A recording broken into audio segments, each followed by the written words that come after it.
Salut tout le monde, on est ravis de vous retrouver une fois de plus pour un nouvel épisode de Hoop Culture. Moi je suis trop content de retrouver mon pote Pierre Armand Samama, live and direct de la planète Mars. Comment ça va Pierre? Ça va super, ravi de te retrouver également et de vous retrouver tous en ce dimanche que l'on espère pour tout le monde ensoleillé en tout cas.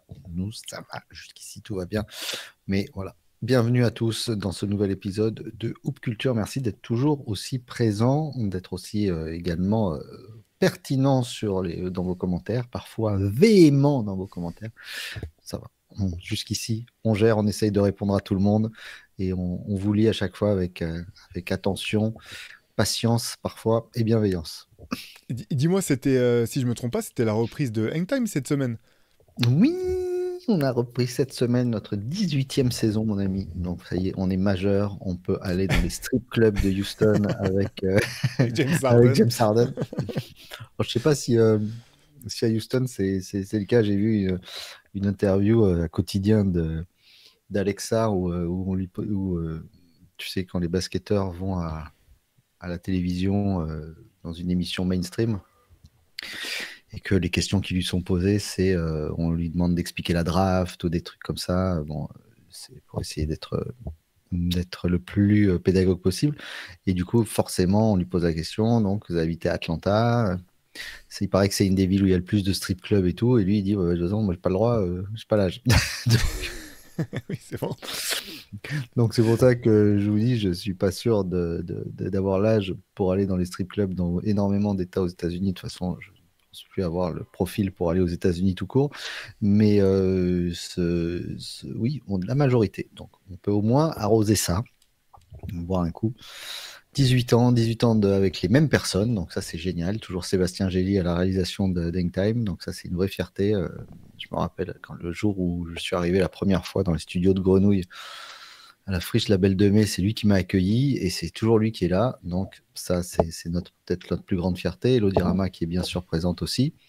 Et puis voilà, puis on a décidé de taper un peu fort. On a pris comme parrain cette année, chaque année on a un parrain particulier. Et l'année dernière, c'était la grande Sandrane Kaké.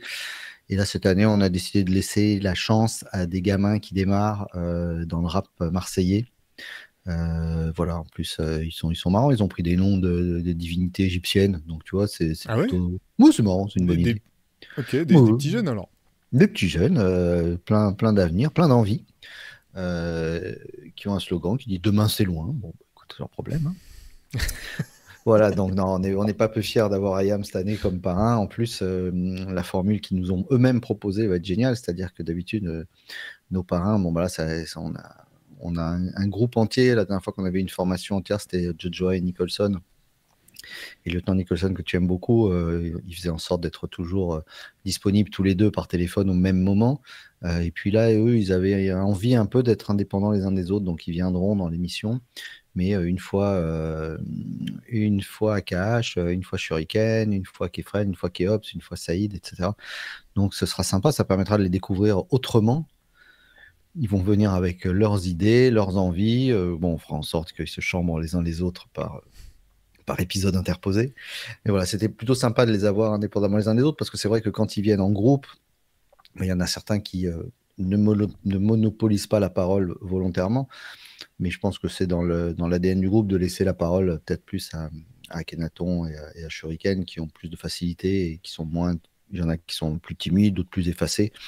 Donc voilà, ça va être vraiment super. Donc on a hâte de commencer. C'est toujours le mardi à 19h sur le 88.8 ou radiocrenouille.com.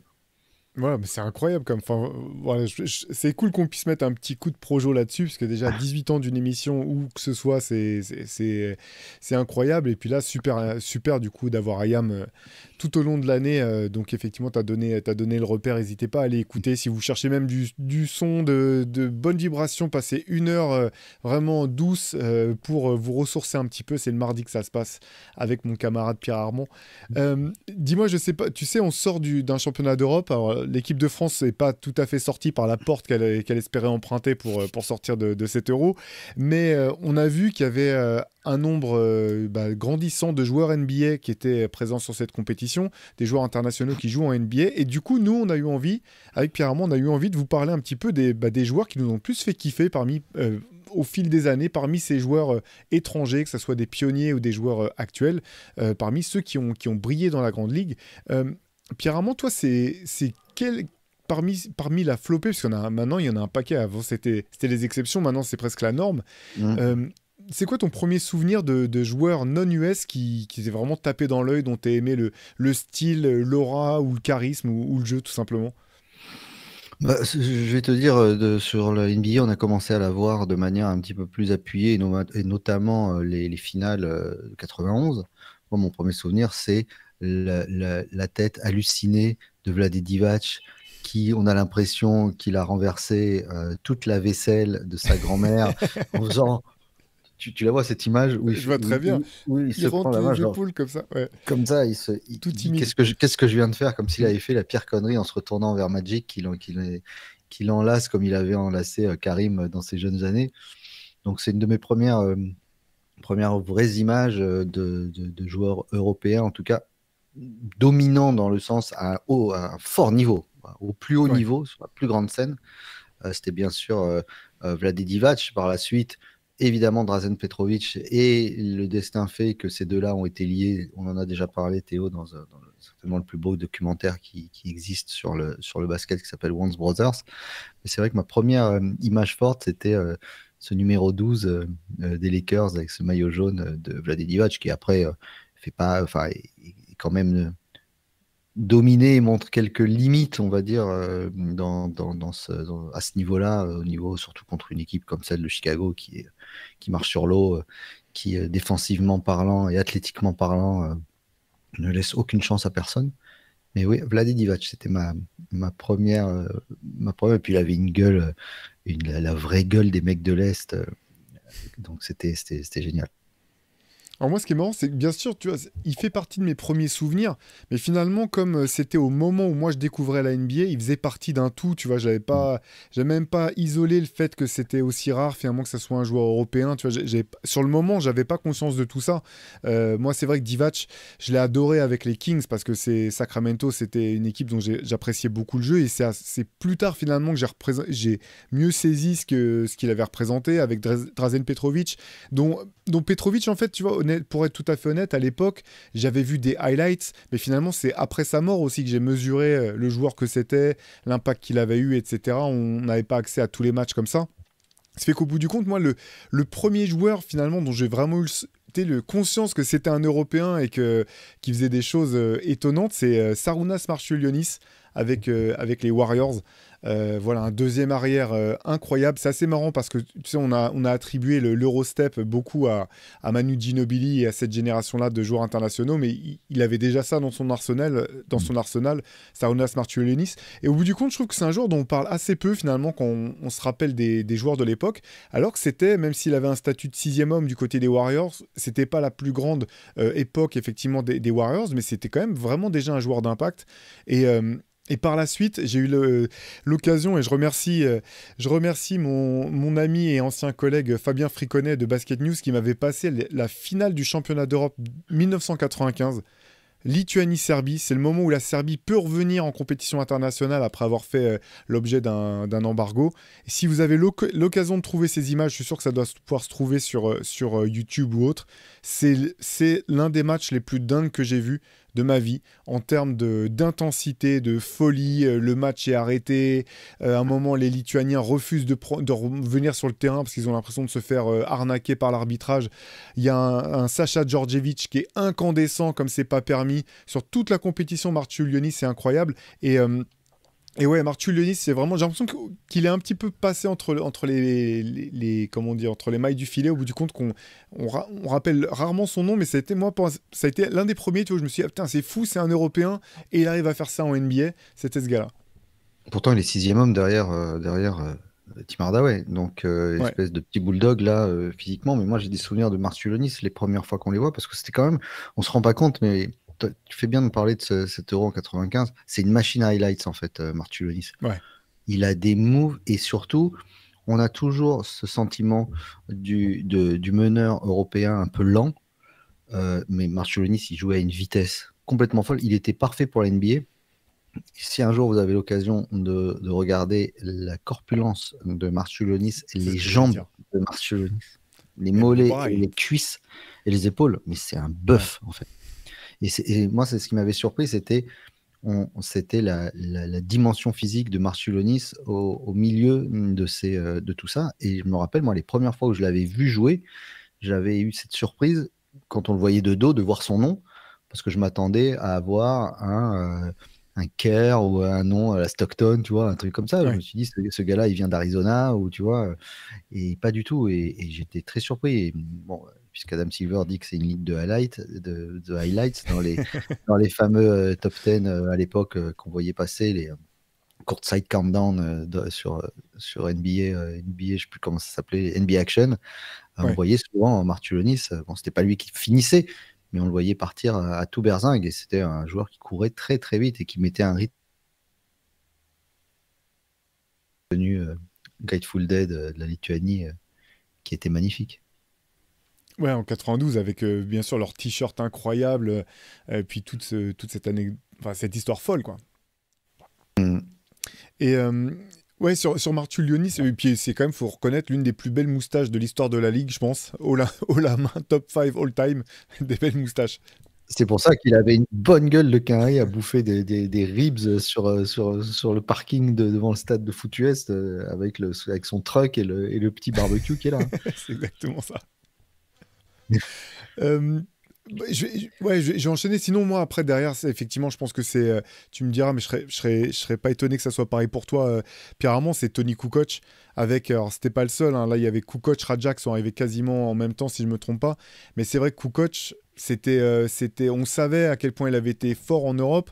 On se rappelait de l'interception de Frédéric Forté sur lui, voilà, en finale en 93.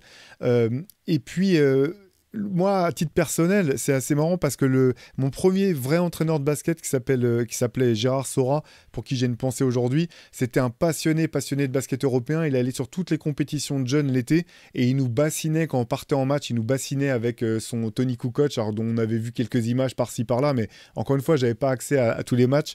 Et donc voilà, donc forcément, quand j'avais une attention particulière pour Kukoc, en plus il rejoignait les Chicago Bulls, qui était voilà mon équipe fétiche du moment. Et c'est vraiment, tu sais, quand je pense aux joueurs qui se seraient éclatés dans la ligue actuelle, qui auraient, je pense, eu un impact encore Ouais. plus phénoménal, je pense que Kukoc, il est vraiment tout en haut de cette liste-là, quoi. Ouais, ouais, ouais, je pense. Là où tu as mille fois raison, c'est déjà le côté clutch de Tony Kukoc, le sang-froid absolu dont on a bien besoin dans la ligue aujourd'hui. Le, ouais, cette espèce de flegme, parce qu'on avait l'impression qu'il y avait. Enfin, il était parfois nerveux, mais La Panthère Rose. moi j'ai été admiratif. Ouais, moi j'étais admiratif de Kukoc sur une chose, c'est d'arriver, c'est sa force mentale, parce que tu arrives, t'es au-delà d'une superstar en Europe quand il décide de la quitter. Enfin, en tout cas, superstar dans le monde du basket européen. Il est presque, il y a ce débat sur savoir si c'est pas un des plus grands joueurs de tous les temps. Déjà en 94 quand il s'en va. Le pauvre, il arrive, il était censé jouer avec Jordan. Bon, il arrive plus de Jordan, donc il se retrouve seul avec un Scottie Pippen qui a envie de le tuer bien malgré lui, parce que c'est pas lui qui allait signer. Lui, on lui a demandé de signer un contrat, il a signé son contrat, c'est pas sa faute. C'est Jerry Krause derrière, n'a pas proposé la même à Pippen. Donc, il a déjà bien mangé pendant les Jeux de 92 où lui ont fait payer un peu bêtement ce truc-là. Bon, je pense qu'ils ont dû en discuter, ils ont dû en rigoler plus qu'autre chose. C'est des compétiteurs, donc j'ai pas de doute là-dessus. Donc, il se retrouve soudainement, sans Jordan, mais malgré tout dans une équipe ultra compétitive, puisqu'ils vont très très loin. Ils arrivent à amener New York en 7 matchs, alors qu'on c'était pas du tout prévu que ça se passe comme ça. Il a des shoots iconiques lors de cette saison-là, puisque il a des buzzer beaters qui ont fait le tour du monde. Il est à l'origine d'un drame avec Pippen. Là où encore, il est bien pour rien, parce que le coach lui dit, c'est toi qui shootes, bah, ok, il applique. Et ensuite, encore une fois, donc il arrive superstar, à pas feutrer. Tu parlais de la Panthère Rose, c'était bien le cas. Et ensuite, on lui recolle Jordan et Rodman. Le mec, il se dit, mais c'est quoi ce monde de fou, quoi? Et ben, malgré ça, moi, je trouve un pion incroyable. Il y a plusieurs matchs, il est même incandescent, sans aucun problème. Il se retrouve en finale, ils avaient ce duel contre Detlef Schrempf en 96 qui remporte la main. Voilà, moi, c'est puis c'est la classe, ça a toujours été la classe dans le comportement. Je pense que vraiment l'autre jour, j'étais je me suis dit, tiens, c'est avant l'été, je me ferais bien péter un petit maillot. Et il y a un site là qui vend des maillots soldés. Il y a le maillot noir rayé que tu détestes des Bulls de Tony Kukoc, mais ce numéro 7 sous les Bulls, qui n'est pas celui de Ben Gordon, me faisait de l'œil. Je comprends. Et le numéro 7, c'est marrant parce qu'en Europe et en France en particulier, en tout cas, je sais que tu sais, à l'époque où nous, on est d'une époque où quand tu jouais en match, tu avais droit au numéro que de 4 à 14, en gros, ou 15. Mais c'était pas comme maintenant où tu peux prendre le numéro que tu veux dans ton club. Et le numéro 7 a toujours été un numéro hyper. Tout le monde voulait le 7. Alors tout le monde ne le voulait pas pour Kukoc, mais en même temps en France, il y avait Richard Dacoury qui avait aussi le 7. C'était un numéro qui était particulièrement populaire et moi c'est vrai que quand je le vois, ça reste je pense forcément à Kukoc. Non, je suis bien d'accord. Pour moi, c'est vraiment alors pas qu'à Chicago, mais le numéro 7 dans le basket mondial en tout cas. Parce que pour moi, c'est de loin, il a été préempté par Tony Kukoc. Toi, j'en suis sûr. Moi, je remonte un peu plus loin pour le suivant. Il a grandi aux États-Unis. Tu vas vite comprendre de qui je veux parler, à Seton Hall. Ah, tu mets une colle là comme ça. Tu m'as trop pris par surprise. Ouais, je pense que, comment il s'appelle, il était au lycée de Seton Hall, Ouais. à la fac de Seton Hall, pardon, une bêtise. Drafté ensuite, fin de quatrième tour, parce qu'à l'époque, on ne draftait pas des gars qui faisaient à peine, qui n'étaient pas très très grands, même s'il était bien corpulent. Drafté en 1979, le 20e choix de la draft. Non, 68e choix de la draft 79. Fac Seton Hall, j'aime bien. Petite progression, il arrive, il est à 3,2 et puis 2 ans plus tard, il est à 27,5 unités. Et pour te dire, il finit quand même fin de quatrième tour. Pour te dire qu'on n'avait pas l'habitude c'était pas vraiment la règle de prendre un gars d'un mètre 85 et 90 kilos. Je vous parle bien sûr de Nikos Galis. Ah bah oui. Oh, j'aurais dû y penser direct. J'étais tellement focalisé sur le fait que les mecs avaient joué en NBA que du coup je l'avais pas du tout vu venir. Mais Alors, il est bien sûr, drafté, Galis. Ouais, bien sûr. drafté à T'as raison. Boston en même Ouais. temps pratiquement en même temps que Larry Bird. Il intègre le groupe la même année que Larry Bird. Euh, et il se blesse rapidement à la cheville, donc il n'est pas conservé dans le roster, ce qui fera que Red Auerbach dira que c'était la plus grosse erreur de sa carrière. Tu te rends compte de ne pas Mm. l'avoir gardé et de ne pas en tout cas pas lui avoir donné sa chance. Par contre, il y en a qui ont fait tout ça et qui est gourmand croquant, c'est les Grecs, puisque tu sais qu'à l'époque, on n'avait pas le droit de faire jouer dans son équipe nationale des joueurs qui jouaient en NBA. Donc là, du coup, il récupère un joueur qui revient en Europe, donc il va pouvoir jouer avec la Grèce. Donc avant 89, c'était cette règle où la règle FIBA, les joueurs en NBA, ils jouaient pas pour leur équipe nationale. Tu vois, c'était encore plus débile que le fait de ne pas faire jouer les pros. Donc il va à la RIS Salonique où il reste de nombreuses saisons. Le mec a quand même comme surnom le gangster. Déjà, quand tu as ce surnom-là, et tu te retrouves avec une autre légende que je sais, Théo, tu aimes beaucoup, c'est Panayotis Yanakis, qui lui s'appelait le Dragon. Alors, imagine l'équipe C'est clair. quand tu Ça, vois c'est arriver les deux gars. Donc il arrive, il passe, je crois à sa quatrième saison, il est déjà à 36 points de moyenne, Nikos Galis. Et pourquoi je te parle de ça? Parce qu'il y avait eu un match contre l'équipe de Jordan en exact. 83, je crois que c'est en 83, où North Carolina fait une tournée et joue en Grèce avec un Jordan qui met, je crois, 36 pions. Il y a deux confrontations, une où il y a plus de 100 points et une deuxième où c'est bien plus serré. Et je crois que Galis est à 24 ou 26 points.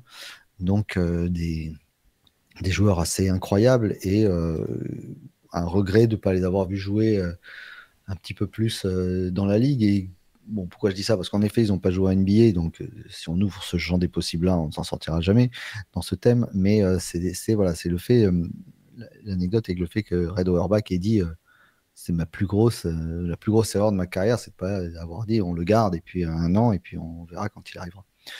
C'est vrai que ce genre, alors après, c'est un caractère quand même, hein, Nikos Galis, pas se le cacher. C'est clair. Dans cette équipe des Celtics qui n'était pas peu pourvue de tête de nœud, je ne sais pas comment ça aurait fonctionné, mais en tout cas, lui avait fait, c'est pourquoi je t'en parle, parce que c'est vraiment la quintessence de la formation américaine sur un Européen, tu vois. Donc c'était intéressant de voir comment ça a avancé, parce qu'après, beaucoup d'Européens ont fait leurs armes aux États-Unis, et parfois, il y a des exceptions où c'est pas le cas. Mais donc c'était un peu une première. Donc moi je pense qu'il aurait peut-être pu s'investir et plus facilement s'intégrer en ayant grandi aux États-Unis, donc en parlant parfaitement anglais. Mais avoir voilà un what if sympa et un souvenir. Je sais pas si il y a eu quelques images qui ont pu sortir de ce match. Alors, il n'y avait pas de ligne à 3 points. C'est soporifique à souhait. C'est avec il n'y a aucune isolation, c'est que du jeu placé, ça joue même pas au poste, il y a pas. C'est pour ça que Jordan, au niveau athlétique, avait réussi à être au-dessus de la mêlée, mais voilà. Donc Nikos Galis fait partie des. Alors, pas vraiment pionnier, mais en tout cas du fait de se dire, c'est possible. Après, il a grandi aux États-Unis quand même. Il Il a était grandi quand aux même États-Unis, déjà c'est ce que je dans. te dis. Ouais, ouais, bien sûr. C'était dans le Dans le cursus. bain. Ouais, ouais, ouais, ouais. Et non, bah mais c'est vrai que tu vois, enfin, Nico, voilà, bah, c'est des souvenirs aussi presque d'enfance, quoi, d'images de joutes en championnat d'Europe ou ce genre de choses, avec cette espèce de physique quand même hors norme. T'as l'impression que c'est un baril et en même temps avec un hang time, la capacité à monter, à garder, attendre que le défenseur adverse redescende avant de lâcher son petit tir là, c'était une Flotteur, machine, quoi. premier, enfin voilà, on va pas enlever à Tipeee son teardrop, mais le flotteur de Nikos Galis, c'est incroyable. Ouais, ouais, incroyable. Et c'est vrai que c'est là que tu vois la différence aujourd'hui, avec aujourd'hui où je pense ça n'existe plus vraiment les mecs qui passent entre les mailles du filet, tu vois, il y a Oui. trop d'images partout. Mais en fait, Nikos Galis, faut se rendre compte qu'à l'époque, si Boston te prend pas et que personne t'a entendu parler de toi ou ne t'a vu en vrai, tu vas disparaître en fait. Et lui, il se posait même pas la question de savoir s'il allait jouer autre part. Il était parti pour arrêter de jouer au basket tout simplement avant de recevoir un coup de fil et d'avoir cette offre de Laris, hein, c'est ça, c'est Salonique, hein, son premier club en Grèce, Ouais. hein, c'est Il bien ça. est fini à Panetti. Je sais plus si c'est au Pana ou à l'Olympiakos après. Mais... Mais après il bouge, ouais, mais c'est fou. Et finalement, j'imagine la tornade. Parce que quand tu regardes ces stats, c'est marrant, je l'ai regardé hier parce avec Julien De Schutner, mon collègue, là, on regardait des stats de joueurs de l'époque. Les moyennes de points, elles sont folles. Et en fait, même dans le championnat grec, tu sais, ça devait être par bouche à oreille. Tu vois, il devait entendre parler. Ouais, attention, il y a un arrière quand même à Laris qui est fort. Vous allez voir, il est costaud. Mais tant que tu l'as pas vu devant toi, tu comprends pas la tornade qui, qui va débarquer. Ça devait être un choc incroyable quoi, pour les défenses qui devaient scoltiner ce mec-là, qui sortait de nulle part, qui n'était pas étiqueté basketteur grec, tu vois, qui sortait pas du tout de leur championnat. C'était ouais, violent. J'aurais bien aimé voir tu vois, ce genre de profil dans des tournois de rue, tu vois, par exemple, typiquement le quai, tu vois, ça serait avec des gars qui ont cette espèce de vis chevillé au corps, de malice, il aurait eu son maillot avec marqué le gangster derrière, tu vois. Ouais, ça aurait été parfait, ouais. C'est clair. Bah écoute, puisque toi t'es parti en arrière, moi je vais avancer. De toute façon, l'idée c'est pas de faire d'être exhaustif, mais voilà. En fait, je vais parler d'un joueur, mais je vais parler de plusieurs joueurs. L'un des joueurs que j'ai préféré tout court, en fait, c'est même on peut enlever l'étiquette basketteur international. C'est bien sûr Manu Ginobili. Joueur phénoménal, je l'ai adoré avec Bologne, je l'ai surkiffé avec les Spurs, avec l'équipe d'Argentine, il m'a fait rêver, je continue de le dire, le basket pratiqué par cette équipe d'Argentine, c'est le plus beau basket que moi j'ai vu. Et tout le monde connaît Manu Ginobili, mais les autres joueurs de cette génération, que je trouve tout aussi fantastiques, une tête de... Alors, je vais essayer de bien le formuler, hein, on va dire une tête de mule, on va dire, pour Andrés Nocioni, qui a joué à Chicago. Encore une fois, une équipe que j'aimais bien, j'adorais son tempérament de guerrier ultime, vraiment beaucoup de talent. Luis Scola, une technique au poste bas comme on n'en voit quasiment plus. Je me rappelle encore, j'étais tombé sur une interview de Chris Bosh où on lui demande ouais, c'est qui le joueur le plus difficile sur qui tu as eu à défendre, et il dit tout de suite Luis Scola. Il disait toute sa carrière, j'ai jamais compris ce qu'il me faisait en fait. Je savais que j'allais prendre faute sur faute, sauter au mauvais moment, une technique incroyable. Et puis il y avait aussi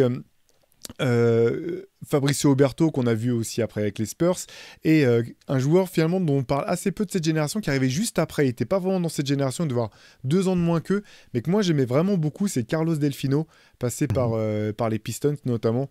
Bref, toute cette génération, même si c'est à cheval un petit peu, que j'ai trouvé incroyable, de basketteurs argentins, avec à la fois, tu sais, le côté, l'intelligence et le QI basket FIBA, et en même temps de vraie qualité athlétique, et en même temps un côté de basket de feu follet quelque part, avec des gestes de génie, et en même temps la rigueur et la défense, la dureté.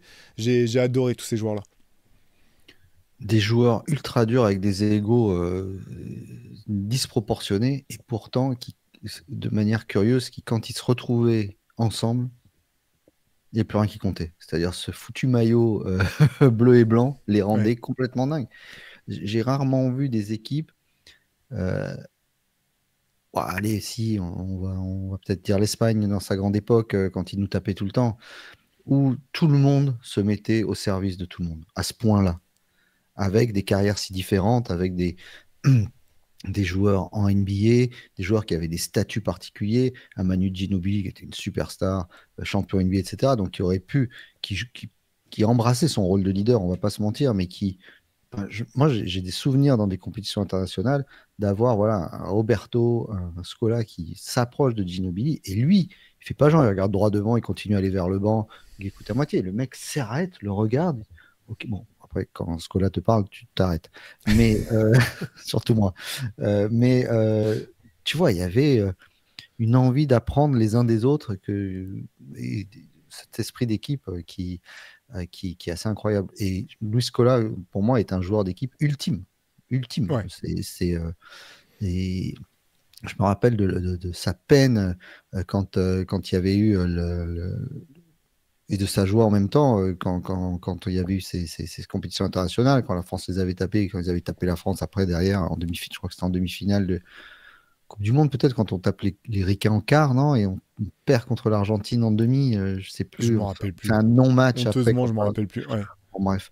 Et Ah oui, avec donc, Scola à 40 ans, là, avec déjà 40 piges, avec ses cheveux gris et tout. Ouais. mais c'est des images qui restent pour moi, cette, Mm. cette, é- cette émotion de compétition internationale. Donc, oui, oui, je vois ce que tu veux dire. Et je suis très content que tu les englobes tous ensemble, parce qu'en fait, ils font un tout, tous ces gens-là. Et sans l'apport de Luis Scola, sans les compétitions, il n'y a peut-être pas un Ginobili à ce niveau-là. Je suis Ouais, persuadé. non, mais je te Comme pour crois, il y a Pogazol, vraiment. hein. Je te rejoins complètement, et il y avait ce côté, tu sais, on en fait beaucoup, beaucoup quand même dans le sport parfois, sur on est comme une famille, on est des frères, etc. Mais pour le coup, pour avoir eu la chance, encore une fois, aux Jeux Olympiques 2012, c'était leur dernière campagne. Ils ont joué le match pour la troisième place face à la Russie. Et finalement, ils ont perdu, ils finissent quatrième en 2012. Et à la fin du match, ils se sont vraiment regroupés tous ensemble, à se tenir par les épaules. Ils savaient que c'était la dernière compétition qu'ils faisaient ensemble. Après, Scola a poursuivi, mais Ginobili, c'était sa dernière. Nocioni, c'était sa dernière. C'était hyper touchant, parce que tu Ouais. voyais vraiment la sincérité, l'émotion, et le côté... Ah, bien sûr, ils étaient tristes de ne pas avoir fait un podium. C'est des compétiteurs complètement tarés, acharnés. Et en même temps, enfin, en tout cas, c'est ma perception, hein, c'est de la psychologie de comptoir peut-être, mais tu avais le sentiment aussi voilà, ils savaient que la porte se refermait, et que bien sûr, quand tu es un athlète de haut niveau, tu peux avoir des regrets, te dire ce match-là, on aurait dû le gagner, etc. Mais quand tu vois ce qu'ils ont tiré de leur génération, toutes les compétitions internationales où ils sont allés loin, 2002, encore une fois, hein, je ne vais pas refaire le match, mais ça se passe. Ils jouent la finale face à la Serbie sans Ginobili blessé à la cheville, et ça se joue vraiment à un coup de sifflet un peu fou dans les toutes dernières secondes pour que ce soit la Serbie qui arrache la prolongation. Si je me trompe pas, ouais, prolongation, je crois. C'est ouais, génération folle, hyper attachante. Et même quand tu les suis aujourd'hui, tu sais, par les réseaux, ça te permet de suivre des anciens joueurs. Tu sens qu'humainement, en tout cas notamment pour Scola, Ginobili, c'est vraiment des personnes riches humainement. Mais l'autre jour, c'est intéressant ce que tu dis sur cette émotion d'arrêter l'équipe nationale. L'autre jour, il y avait Nicolas Batum qui commentait l'Euro hein, avec Ouais. Grégoire Margoton pour TMC. D'ailleurs, c'était plutôt sympa. Je l'ai trouvé assez pertinent, intéressant et partisan comme comme on le souhaitait. Euh, et j'ai revu un des matchs sur YouTube là, avec ses commentaires et il y avait des gens qui disaient euh, il a un processeur dans la tête, il se rappelle de chaque match qu'il a joué avec l'équipe de Mm. France, il est capable de dire. Mais il faut pas oublier un truc, c'est que en NBA, il joue 82 matchs par saison. 82 matchs en équipe de France, c'est presque toute leur carrière. Donc, et chaque rassemblement, etc., pour eux, c'est déjà, une bulle d'oxygène, et deux, chaque match est à la vie, à la mort, pratiquement. C'est des matchs à élimination directe, donc ils se rappellent de tout. Contrairement à une saison NBA où ils vont jouer dans leur carrière 700 matchs de NBA, enfin, peut-être qu'il se rappelle de chaque match, je lui souhaite, mais bon, il y en a certains où il a peut-être oublié le score, quoi. Mais Ouais, mais donc vas-y, vas-y, pardon. on voit Mm. l'émotion de ces joueurs. On a vu l'émotion déjà de Nicolas Batum euh, et avec quand il a arrêté avec Nando, mais alors qu'il y a des générations qui ont, tu vois, qui ont peut-être plus tourné autour de lui, tandis que ces équipes d'Argentine, d'Espagne, qui sont ensemble depuis qu'ils ont 8 ans. C'est ça, en Ouais. fait, le truc. Ils ont appris le basket ensemble, ils ont grandi ensemble, ils ont appris à gagner ensemble. Souvent, leurs seules victoires sont celles-ci, puisque en NBA, ils n'ont peut-être pas eu le succès qu'ils espéraient, contrairement à un Ginobili où bon, bah, le palmarès, sa salle de trophées doit être complètement ahurissante. Mais ils n'ont pas tous eu cette chance-là d'être champions dans leur propre championnat. Donc c'est génial. Moi, pour ça que le basket international, les compétitions internationales valent tout le reste. Bon. Ouais, et ce qui est marrant dans le cas de Ginobili, c'est un peu comme dans le cas de Pau Gasol, c'est qu'en jeune, c'était pas lui la star de l'équipe. Bien sûr que non. Pau Gasol, c'était Raúl Lopez, la grande sensation à qui on promettait un avenir brillant, d'ailleurs, qui a été Son stoppé frère, par les même son blessures. frère. Voir, Son frère, voir, voir, voir Marc, qui était, soi-disant, une des plus grandes, au départ, il était mis en avant comme peut-être une plus grande star que Pau à un moment.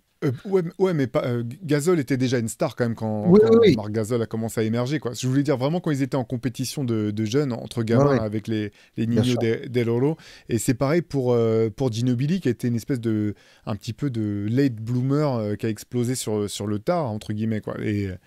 Et ouais, quelle carrière pour les deux. On peut parler de Gasol quand même. Moi, c'est aussi un des joueurs internationaux que j'ai préféré, autant pour ce qu'il était capable de faire, et je pense vraiment, pour le coup, tu disais le basket international, c'est ce qu'il y a c'est ce qu'il y a de meilleur, ou, enfin, je paraphrase à peu près ce que tu dis, mais je pense aussi que pour moi, je prends les playoffs NBA, mais à partir de les finales de conférence ou la fin des playoffs NBA, les compétitions internationales, l'Euroleague, je pense que c'est les trois choses, moi, que trois plus hauts niveaux auxquels je peux penser.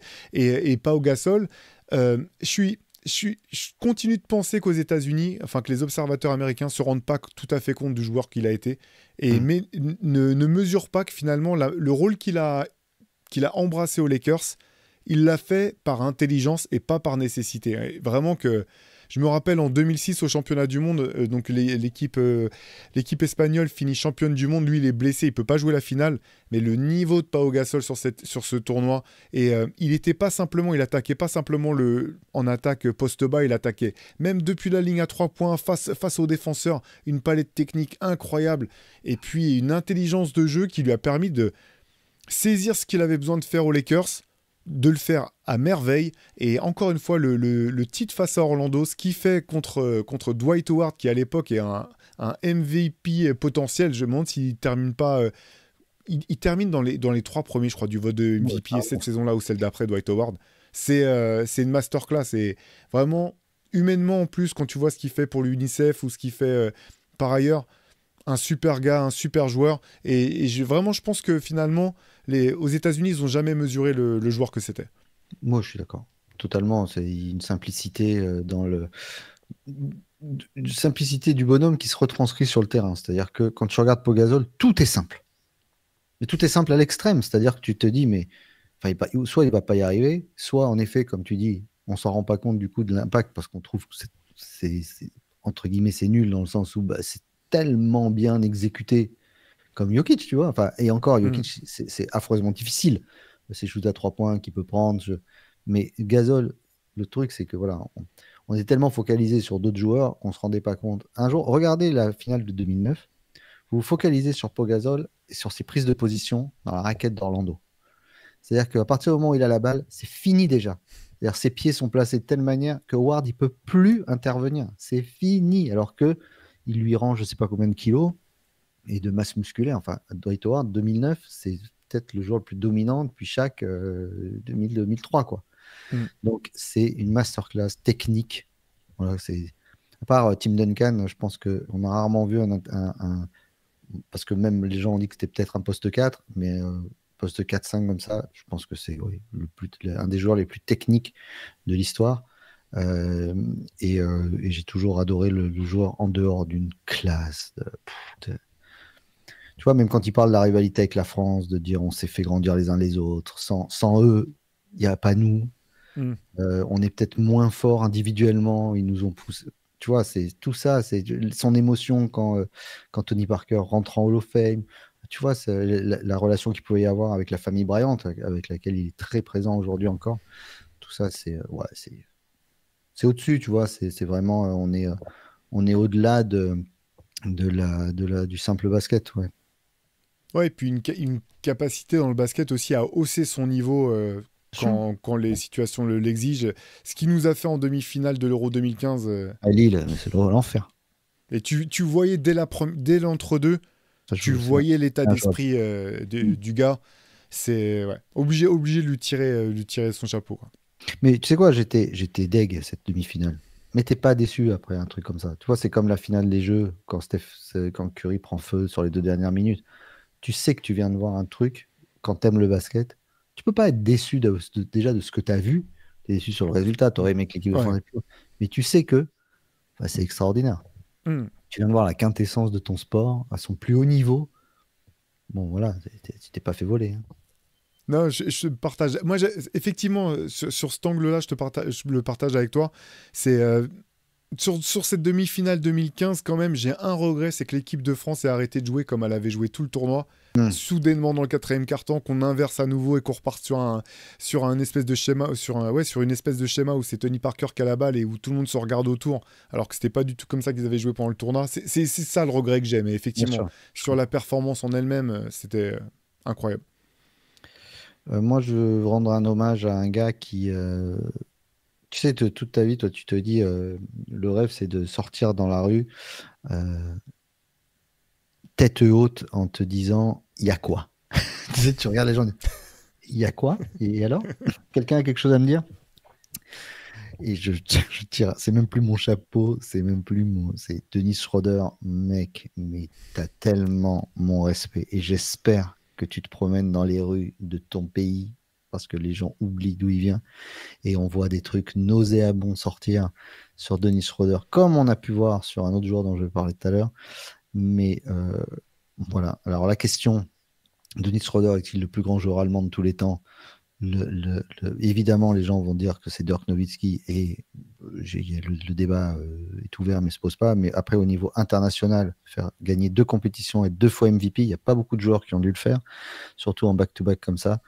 Et voilà, et tu fais un match de merde, tu fais une finale horrible, parce que tu n'y arrives pas, tu es peut-être fatigué, et à la fin, les gars, mais donnez-moi la balle. Allez, c'est moi qui vais prendre le truc en main, et voilà. Et respect à lui, parce que quand lui, il dit j'aurai jamais le respect que je mérite, c'est pas un caprice, c'est qu'il doit le ressentir au fur et à mesure.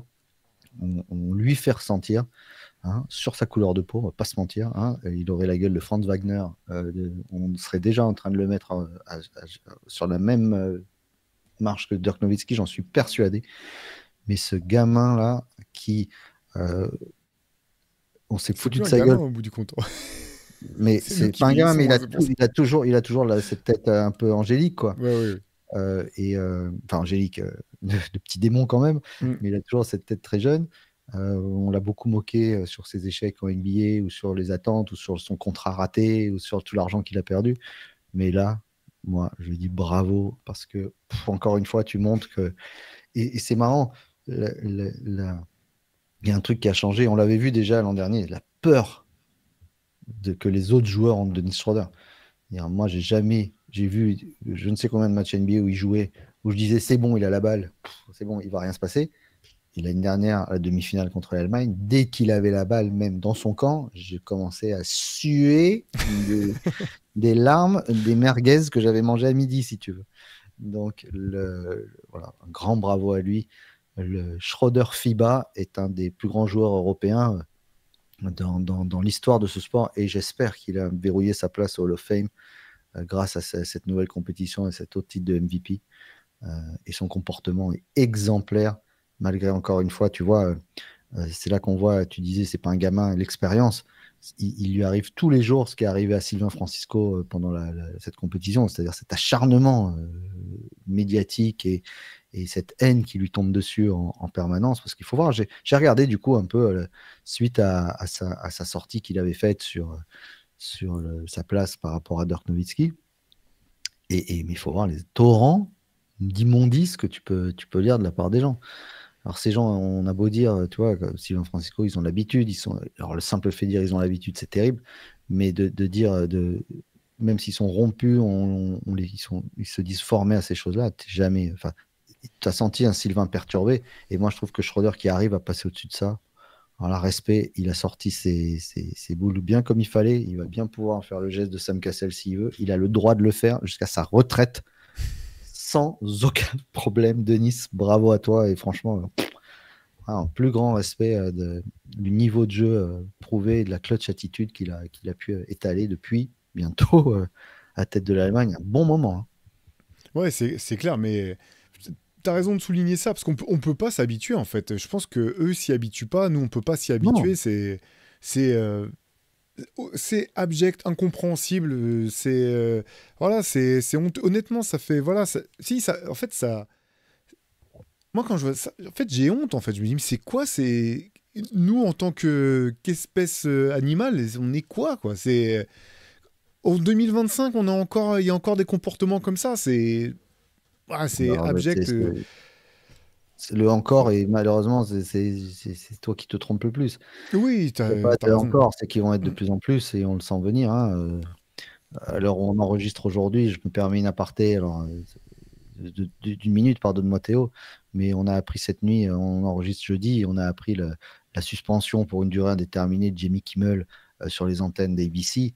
Je pense que c'est une nouvelle qu'aujourd'hui on prend, entre guillemets, de manière un peu évasive et avec du recul, mais on ne se rend pas compte du séisme que ça considère sur l'autel de la liberté d'expression qui vaut pour certaines personnes. Encore une fois, il n'y a aucun Ça jugement. sens unique, hein, ouais. On ne se fait pas assassiner pour des idées politiques, on ne se fait pas assassiner tout court, quel que soit l'assassinat d'une personne, d'un être humain, est tout simplement abject et intolérable.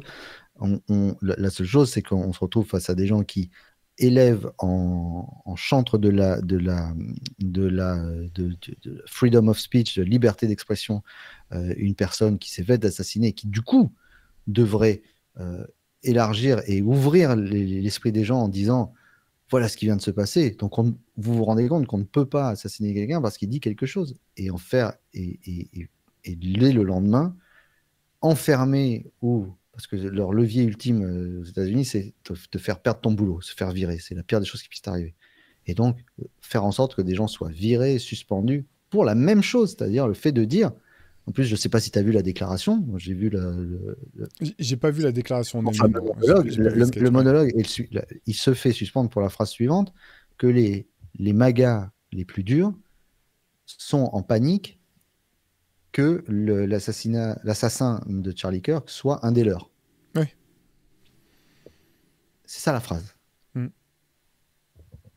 Suspendu pour une durée indéterminée. Mais c'est fini. Il reste Jimmy Kimmel, il reste donc Colbert est parti, il reste Kimmel et Seth Rogen là. Ou Bah, Roger, Colbert est pas encore non, parti. non, Ça va s'arrêter pareil. à la Le fin de mal est l'année. fait. Oui, Le mal est ouais. fait. Oui. Et Fallon, tu veux dire? Fallon, et il en reste un autre, Rodgun, ou je sais plus comment il s'appelle. Bref, C'est pas non, c'est pas Rogan. Je je crois sais que plus. Enfin, Seth Rogen, c'est non, pas non, Seth non. Rogen en tout cas. Ah oui, oui, Mais je vois. tu veux dire? C'est Seth, le prénom effectivement. Ouais, j'ai oublié le nom. Bon, bref. Et quand le président américain dit dans la nuit, il reste plus que ces deux-là, il ne Ouais. reste plus que ces deux-là. C'est-à-dire, c'est terrible. C'est-à-dire, on a Pardon. 7 Seth meilleurs. Meyers. On en a éliminé 2, il en reste 2 autres. Mais c'est d'une violence, mais ça n'a aucun sens. Sur l'autel de la liberté d'expression qui vaut pour les uns, pas pour les autres. Je ne sais plus pourquoi Ouais. je disais ça, mais c'était par rapport Au climat actuel. au climat actuel qui ne va pas aller en s'arrangeant, c'est une certitude. Mm.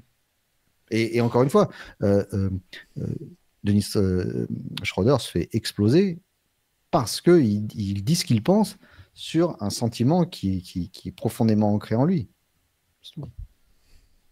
Oui, en fait, ça n'a rien à voir. C'est une discussion sportive. Tu peux Rien à voir. être d'accord ou pas d'accord. Moi, par exemple, je pense que Dirk Nowitzki, Bien sûr. est bien au-dessus. Mais le fait qu'on revienne sur enfin bref. De toute façon, en fait, ça sert à rien parce qu'on a une discussion raisonnable. Et là, les personnes dont on parle, c'est des gens qui sont Non, irraisonnables. Et mais ils sont de plus en plus nombreux. Ouais. Et il y a 2 débats là-dessus. C'est être le meilleur joueur de l'histoire de l'Allemagne ou le meilleur joueur de l'histoire avec l'Allemagne. Et c'est 2 débats qui sont toujours complètement différents. Parce que bien sûr, Dirk Nowitzki, la question ne se pose pas. Tony Parker, la question ne se pose pas. Que c'est le meilleur joueur français de tous les temps. Mais pour y avoir un débat, est-ce que Nicolas Batum est le meilleur joueur de l'équipe de France avec l'équipe de France à avoir porté maillot français? C'était juste ça la question. Moi, je pense que Tipeee reste au-dessus aussi, mais tu vois, c'est ce degré-là. Est-ce que Denis Schroeder est le plus grand joueur à avoir porté le maillot allemand en compétition internationale? Ben là, par contre, il y a débat. Il peut y avoir débat. Après, c'est vrai que si tu peut y avoir regardes, débat. si tu prends le roster, ce qu'on a fait avec, je crois que c'est avec Julien Deschiner ou avec Antoine, je sais plus, on avait fait ça. On avait repris le roster de l'équipe d'Allemagne qui est médaille d'argent à l'Euro 2005. Oui, mais ça, c'est L'Euro- Je vois ce que Tu regardes le roster, et les noms qu'il y a autour de Dirk Nowitzki, tu dis ouais, voilà. Il n'y avait pas Franz Wagner et compagnie. J'étais dans le roster. Ouais, tu étais meneur remplaçant. Voilà. Exactement. Alors, tu as parlé de Schroeder, oui, il y a Dirk aussi quand même, forcément. Ouais, Après, il y a tout. Mais tu sais, pour dire, on a fait long sur Pau Gasol, mais là, c'est un peu la lame de fond qui a entériné le fait que les joueurs étrangers puissent jouer à ce niveau-là. Tony Parker, bien entendu, Pau Gasol, Dirk Nowitzki. Il y en a un autre, c'est Andrei Kirilenko, moi, que j'ai adoré comme joueur, espèce de couteau suisse ultime, capable de tout bien faire, de dominer un match complètement sans avoir besoin de toucher le ballon quasiment. Cette génération-là, je pense que c'est vraiment celle-ci qui a mis fin finalement aux derniers préjugés. Enfin, mis fin. Peut-être pas, hein, parce que quand on entendait l'an dernier encore le coach de Houston dire d'Alperen Sengun qu'il essayait de lui faire perdre son côté européen parce qu'il le trouvait pas assez dur. Tu dis, il y a quand même des idées arrêtées qui sont folles, qui perdurent. Mais cette génération-là, elle a validé le fait que les joueurs européens pouvaient être plus que des role-players, des sixième hommes, des joueurs de complément, que ça pouvait être des éléments déterminants, voire des stars en fait. C'est ça, avoir des superstars. Ouais. Des superstars, c'est-à-dire que moi, le joueur dont je te parle là, il a fait parler de lui cet été, encore une fois, avec Alperen Sengun, malheureusement, bien malgré lui, une histoire. Mais tu parlais on devenait des stars. Pau Gasol, Tony Parker, Arvydas Sabonis, il y a eu quand même de grandes stars qui ont joué, Manu Ginobili, mais c'était El Manu, c'était Tipeee, c'était machin. Et soudain arrive un gars qui a son propre surnom, qui s'appelle The Greek Freak, et je pense que c'est un des premiers vrais surnoms donnés à un joueur européen. Et pour moi, il y a une bascule pour l'Europe qui se fait avec Giannis Antetokounmpo, complètement. Où on n'est plus dans un joueur, malgré tout, qui est un joueur européen et qui se comporte comme tel parfois. Comment te dire, un joueur d'étranger qui a cette étiquette qui lui colle à la peau de joueur étranger, pas qui s'en excuse, mais qui est un joueur étranger. Mais moi, Yanis, pour moi, t'as plus l'impression que le mec s'excuse. Non, je vais vous marcher sur la gueule. Je vais peut-être vous éviter grâce à un Eurostep d'une envergure de 16 mètres par pas. Oui, c'est ça. Mais Yanis, pour moi, c'est une bascule, une vraie bascule. Alors, je dis pas que sans Yanis, il n'y a pas Jokic. C'est débile. Jamais je dirais ça, ou il n'y a pas, ou qu'il n'y aurait pas eu Doncic. C'est débile.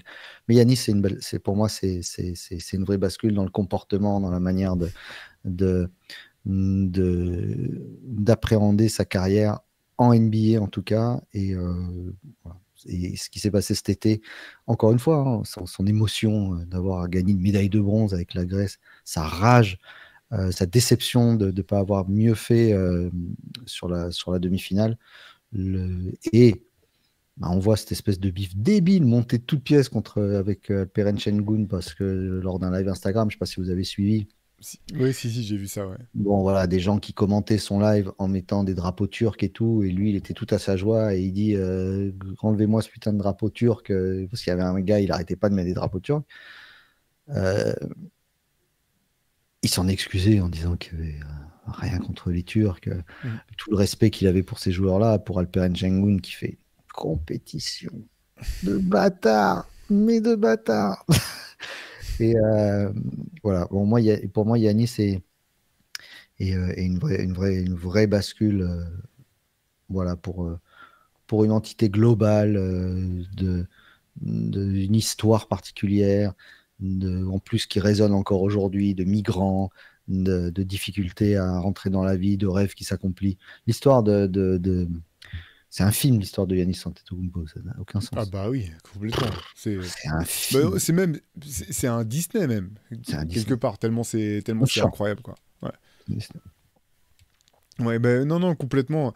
Et puis, moi, je continue. Au-delà du joueur, j'aime beaucoup quand même le positionnement, tu vois. C'est un bon gars et tout. Vraiment, il fait honneur ouais, il fait honneur à qui il est. Il fait honneur à la Grèce. J'aime bien aussi le fait que, finalement, cette génération de joueurs européens, tu disais, oui, il s'excuse pas, tu vois.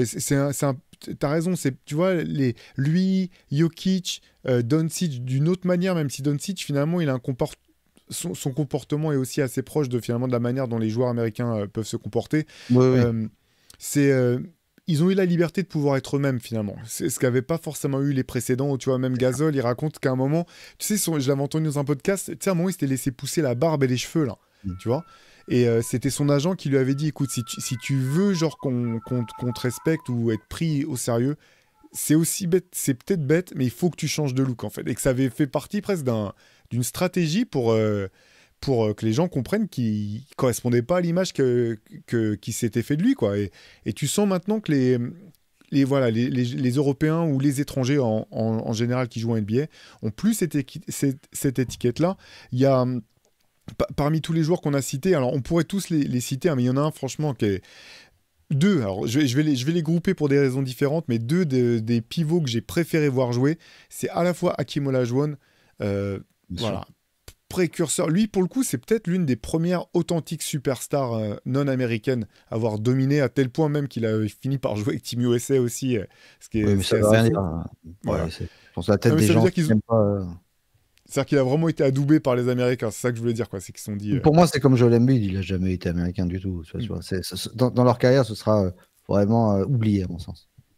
Ouais. Et l'autre, franchement, c'est Yao Ming. Et pareil, il n'a pas suffisamment joué.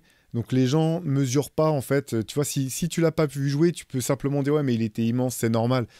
Il avait des mains, ce joueur. Il avait des mains, une intelligence, un sens de l'humour. Moi, j'ai adoré voir Yao Ming. Pour la petite anecdote, toujours quand j'étais... Je parle que des JO 2012, mais j'ai vu plein de choses qui m'ont marqué. Il était dans la salle. À un moment, je sors à la mi-temps d'un match, un truc comme ça. Il était devant moi. Il m'a tenu la porte. C'est la première fois de ma vie. Il est tellement immense que j'ai eu le sentiment que c'était une autre espèce, quoi. Qu'on n'appartenait pas à la même espèce.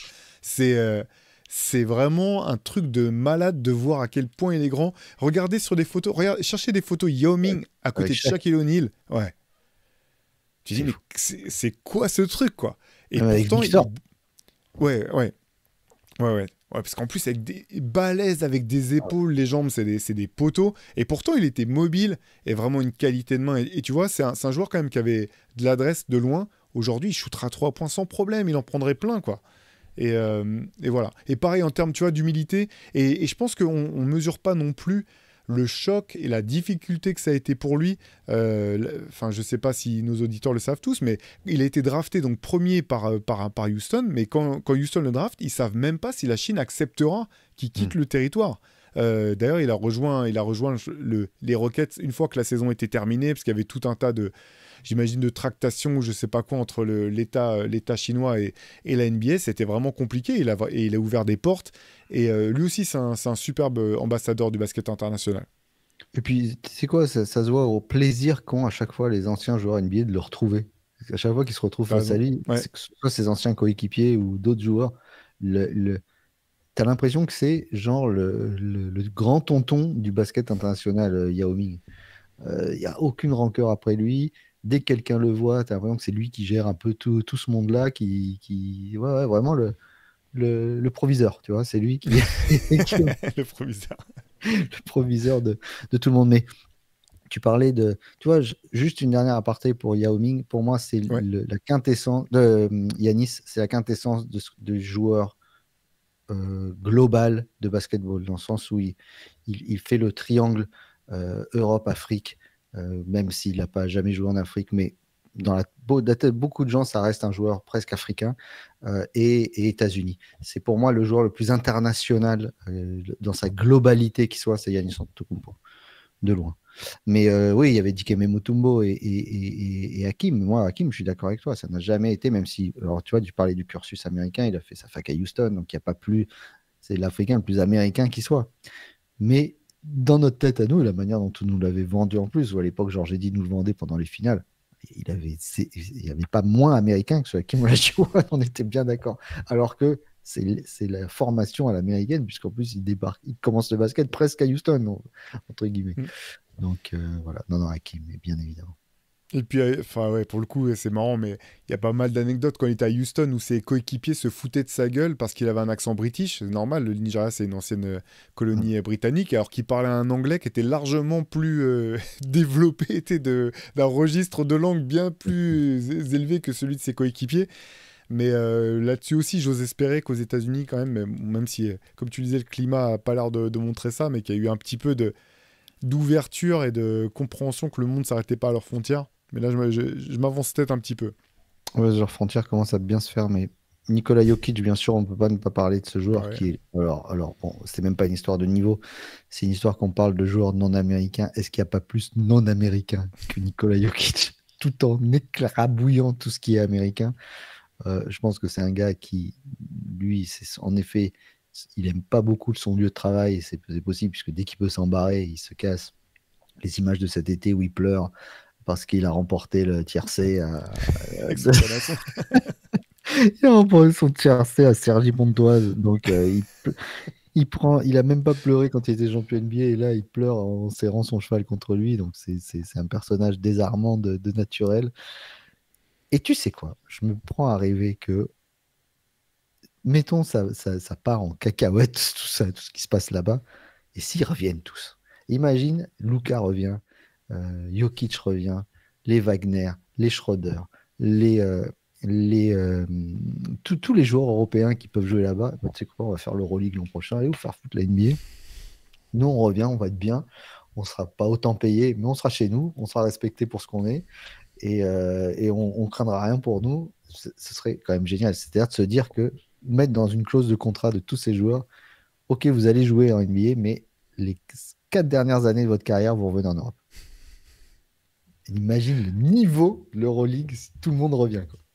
C'est ce qui avait été assez marrant pendant tu sais, le dernier, c'était ouais, le dernier lockout NBA où il y a pas mal de joueurs qui étaient revenus. Il y avait Bien Tony sûr. Parker et Batum avaient rejoué en Europe. Tu avais Ce eu que j'allais Deron dire. Williams qui avait joué à Galatasaray, si je me Ce trompe que pas. j'allais dire. Je rêve d'un Ouais, vrai lockout, un vrai beau ouais, lockout où tout le monde revient. imagine. Et, et je ne sais pas dans quelle mesure, si Mm. Jokic, Yanis, Luka, tous ces joueurs se remettent à jouer dans leur pays, avec les ambiances et tout, ils se disent pas, ah, c'est pas mal quand même. Tu vois ce que je veux dire? J'ai gagné, Après j'ai les tout gagné. salles. Là-bas, j'ai tout Ouais, gagné. J'ai ouais. plus rien à prouver. Peut-être Luka qui n'a pas gagné le titre, mais Yanis, ça, ils ont pas terminé. C'est bon, c'est gagné. De se dire, tu vois, même un mec comme Gershon et tout, il sait ce que Mm. ça vaut de jouer ici. Il se dit, putain, on est pas mal ici. Ce serait sympa de tenter le coup Bah, jusqu'au bout. ouais, sur ça, en fait, le J'aimerais truc, trop. c'est que tu vois la gueule des salaires des stars NBA, là. Ça Enfin, n'arrivera jamais. Ça on n'arrivera va jamais. arriver au. bientôt on sera au million de dollars le match. Et C'est tellement dingue que je crois que Shai est à 800 000 il est dollars pas le match. loin. Ouais, ouais. Ouais, il est pas loin. Donc, Il gagne mais moins que oui, Steven Smith c'est ça. sur l'année. En tout cas, dans ça, parce que sur une saison, ouais, effectivement, t'imagines Luka qui revient au Real, Doncic qui va jouer dans son club, etc. Ça serait Yanis qui va incroyable. jouer en Grèce. Ah, ouais, ça serait fou. Ouais, ça serait fou. Ouais. Non, mais vrai, un gros lockout jusqu'en janvier, février. Et puis ils se disent, bon, c'est mort de toute façon. En tout cas, bon, après, ils ont leur contrat, malheureusement, mais c'est trop bien. Allez, j'en avais quelques-uns, je vais peut-être simplement les lister quand même. On aurait pu en faire toute une liste. Ceux dont j'ai pas eu le temps, on n'a pas eu l'occasion de parler. José Calderón, je sais pas pourquoi, mais j'adorais son jeu. Si j'avais pu jouer comme lui à mon niveau, c'est ce que j'aurais adoré. Pas d'erreur, grosse adresse au tir, etc. Incroyable. Goran Dragic, qui a fait une magnifique carrière NBA et internationale, qui était MVP et champion d'Europe quand même avec la Slovénie. Edo Turkoglu, peut-être d'un mec qui s'est vraiment fait snober pour le All-Star Game, pour le coup, l'année où Orlando va jusqu'en finale NBA, là où il joue quasiment meneur pour le Magic, qui était incroyable. Qui est-ce que j'avais noté? Kirilenko, j'en ai parlé. Je sais pas, toi, si t'en restais d'autres aussi, des joueurs comme ça qu'on n'aurait Pour pas. la semaine dernière, Jeremy Lin, bien sûr. Bah oui, bien sûr. Mais bon, après, sinon, il y a tous nos Frenchies. Le Holding. Et, bah oui, oui. Bien, oui, oui, Liu Holding, bien sûr. Frère Ouais, les Pietri Français, on à n'en a pas parlé. Orlando, On on pourra en en parlera reparler bien à sûr. part, quoi. On en On en parlera à part. repartera. Ouais. Et n'oublions pas que la tête de gondole, presque de celle de la Ligue pour les années à venir, est européen et français en plus. Donc, c'est beaucoup trop cool. Elles sont toutes étrangères, les têtes de gondole de la Ligue, entre Shea, Luka, Jokic, Yanis, Joel Embiid, même si qui est un des récents Ouais. MVP, Victor, t'as raison, ça va être dur hein, pour les Américains de reprendre le. Pour Avec, l'instant, je vois pas à court terme, quoi. avec deux des grandes figures de l'année dernière, Jason Tatum et Tyrese Haliburton, qui ne joueront pas cette Ils sont année. out. Ouais. À voir comment ça va évoluer. Mais le shift s'est fait, à mon avis, avec la fin des trois amigos, Curry, Durant, LeBron d'ici peu. Vraiment, le new sheriff in town, là, c'est même plus un shérif, c'est tous les Dalton qui sont arrivés. Là. Ça va être Non, mais bon courage pour reprendre le pouvoir, réellement. Hein. Bah, Ça va Cooper pas Flag a être- intérêt à être au niveau de sa hype. Si ça continue, il va prendre la nationalité polonaise dans 2 ans, tu verras. Tu veux qu'on passe à nos rubriques bah, d'ailleurs, enfin sur ça, dites-nous, hein, parce qu'on a certainement, il y a Oui, il y tellement en de a joueurs tellement, incroyables bien qui sont sûr. passés. Voilà, Arvidas Sabonis, on l'a mentionné en passant, on aurait pu faire tout un épisode sur lui, par exemple. Donc n'hésitez pas à nous dire vous, les joueurs étrangers qui vous ont le plus marqué en NBA. On sera ravis de lire tout ça. Pierre, je te propose qu'on passe sur nos rubriques. Est-ce que tu as eu un son de la semaine, un track of the week? Ouais, moi, quand je lis quelqu'un qui est né, qui est d'origine nigériane et qui vit à Londres, déjà, moi, il y a une petite lumière qui s'allume Ça te forcément parle? en me disant, tiens, c'est intéressant.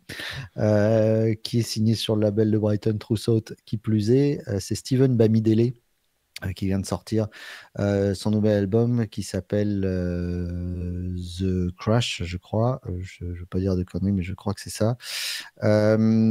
Et qui fait une néo-soul absolument soyeuse comme on l'aime. C'est super bien produit.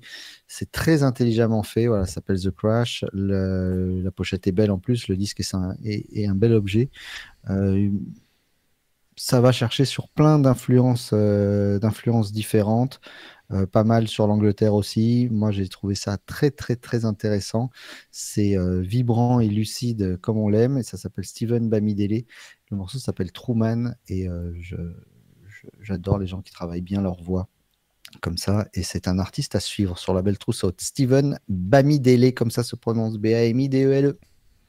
Bah, écoute, je me note ça. Moi, je te l'ai dit, hein, je suis en boucle depuis une semaine sur le nouveau morceau extrait du prochain album de Mobb Deep. Le morceau s'appelle Mobb Deep Against the World. Ça fait vraiment très très longtemps que j'ai pas à ce point bloqué sur un morceau où à l'écoute j'avais limite des frissons. La prod elle est parfaite. Prodigy, non, je l'ai pas oublié, mais putain, quel bonheur de réentendre sa voix sur un couplet inédit, etc. Avoc, que j'ai trouvé très très en verbe. Je suis Maintenant, je suis de plus en plus frileux avec les albums d'anciennes gloires du passé. J'ai toujours peur d'être déçu. Là, ça a replacé mes espoirs extrêmement haut pour l'album qui doit sortir le 10 octobre. Ce morceau, Mobb Deep Against the World, vraiment incroyable. Je suis en boucle dessus non-stop. Et il y a un autre disque dont je voulais parler. T'en avais parlé, pardon, Pierre Armand, dans notre épisode de retour. Tu l'avais mentionné en passant. C'est l'album de Joey Badass. Et il y a mon gars Romwan qui m'a confirmé, il m'a dit ouais, tu devrais l'écouter, vraiment Pierre Armand a raison, l'album est excellent. Et effectivement, l'album qui s'appelle Lonely at the Top est vraiment très très très bon. Très très bon. Ouais. Très très bon. Une liberté de ton là aussi qui est certaine. On sent qu'on lui a dit mec, tu fais ce que tu veux.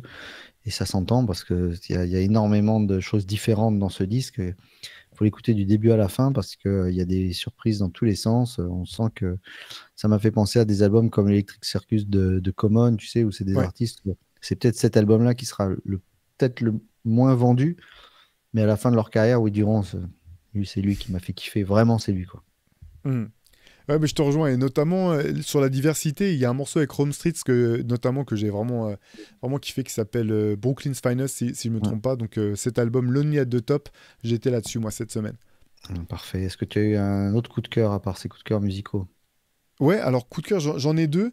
Je vous ai parlé fréquemment du podcast de Fusil, un podcast sur le graffiti. Et dans un de ses derniers épisodes, il a reçu Grums, qui est à la fois un artiste de graffiti, un artiste tout court et un musicien. Et avec ses podcasts, maintenant, Fusil, il sort des petits fanzines qu'il a appelés Fusines. Voilà, qui peuvent être achetés directement sur sa plateforme. Et là, ça fait une 40aine de pages. Il y a des photos d'œuvres de Grums dedans. Voilà. Et j'ai trouvé ça vraiment très, très cool. C'est petit format, mais très belle impression. Ça s'accompagnait aussi d'une petite carte postale éditée pour l'occasion par Édition Tag. Donc, c'est la maison d'édition de Fusil. Donc, ça, j'ai trouvé ça très, très cool, Pierre.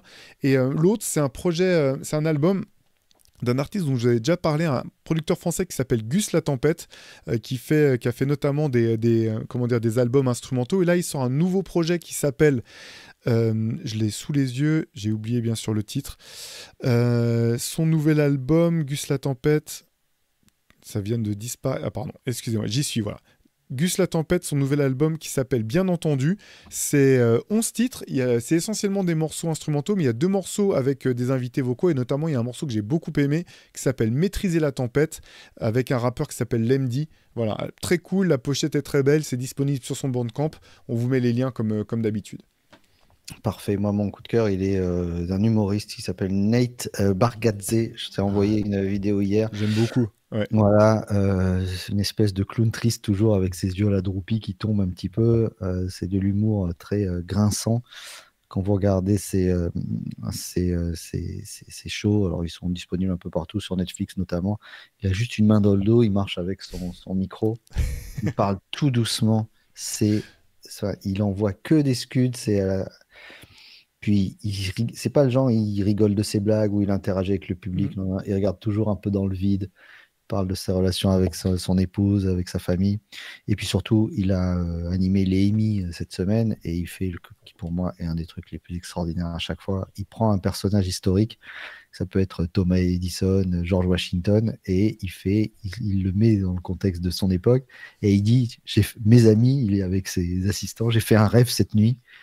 Et il démonte tous les trucs les plus aberrants de ce qui se passe aux États-Unis. Donc il y avait George Washington qui dit je fais un rêve, plus tard on mesurera tout, pas en litres mais en gallons pour ça. Et l'autre dit mais 10 gallons ça fera combien? Et à chaque fois il fait nobody knows. Et il sait jamais. Et à chaque fois il se retrouve, il fait George Washington et il se retrouve avec 3 blancs et un de ses soldats noirs.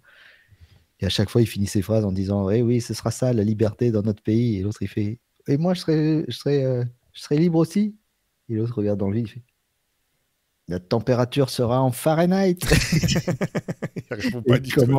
Il répond jamais à la question. Et à chaque fois, il rebondit là-dessus et il dit il parle du football américain en disant football, mais ça se jouera à la main. Mais du coup, ça se jouera pas au pied. Si. Parfois 3 points, parfois 1 point. Et que des trucs absurdes pour montrer l'absurdité de certaines règles. Et là, il a fait les Emmys, il a refait ça avec, je crois, le personnage de Thomas Edison. Enfin voilà, c'est du comique génial, je trouve, SNL, bien sûr, hein, de A à Z. Mm.